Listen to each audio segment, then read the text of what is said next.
Eksodus 12 vers 2 tot 3 en dan lees ek ook vir jou vers 14. Hierdie maand is vir julle die belangrikste maand. Dit moet die eerste maand van die jaar word. Sê vir die hele gemeente van Israel, elke een moet sorg dat hy op die 10de van hierdie maand 'n lam vir sy gesin het, vir elke huisgesin een. En dan vers 14, hierdie dag moet vir julle 'n gedenkdag wees. Julle moet dit as 'n fees tot eer van die Here vier. Vir julle nageslag moet dit 'n vaste instelling wees wat hulle moet vier. Ek weet nie van jou nie, maar ek is soms nogal vergeetagtig. Ek vergeet waar ek my bril neergesit het, want ek dra hom nie permanent nie. Ek dra hom net as ek bestuur en as ek TV kyk. En dan as ek hom soek, dan weet ek nie waar ek hom laas neergesit nie. En ek vergeet ook baie maklik verjaarsdae. Maar die groot gevaar is dat ons God se genade en God se liefde sal vergeet. Dat ons sal vergeet wat God in die verlede vir ons gedoen het, hoe hy vir ons deurgekom het. Ja, en Israel vergeet ook. Hulle het ook vergeet, en ons lees daarvan in Eksodus, in die tweede boek van die Bybel.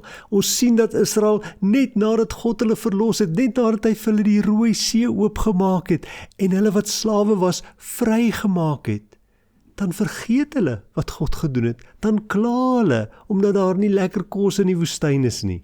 En omdat die Here weet hoe maklik Israel vergeet, sê hy vir hulle in vers 14 van Eksodus 12, hierdie dag, die dag waarop julle uit Egipte getrek het, die dag waarop julle wat slawe was vry geword het, hierdie dag moet 'n gedenkdag wees. Julle moet dit as 'n fees tot eer van die Here vier. En vir julle nageslag moet dit 'n vaste instelling wees. Julle moet vir julle nageslag vertel wat gebeur het, hoe die Here julle gered het, hoe hy vir julle deurgekom het, sodat hulle dit ook kan vier, sodat hulle ook die Here kan loof vir wat in die geskiedenis gebeur het.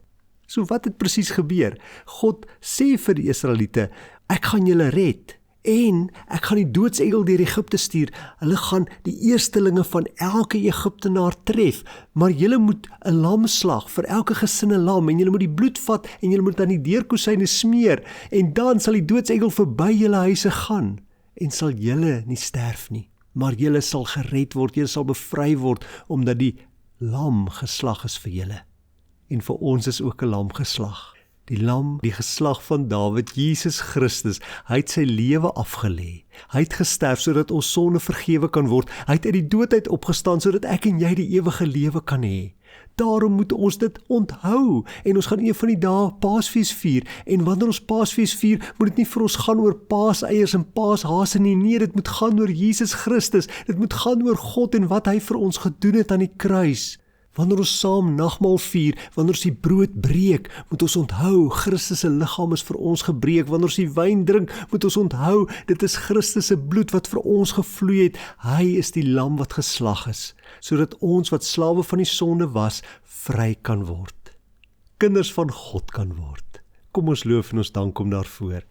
Here, help vir my dat ek nooit sal vergeet wat u vir my gedoen het nie. Dat ek nooit die prys wat u betaal het met u lewe sal vergeet nie, maar u altyd daarvoor sal eer, dat ek ook aan my nageslag dit sal vertel, sodat hulle ook in die geslagte wat kom, u sal loof en u sal ken. Dit bid ek in Jesus naam alleen, die naam bo alle name. Amen.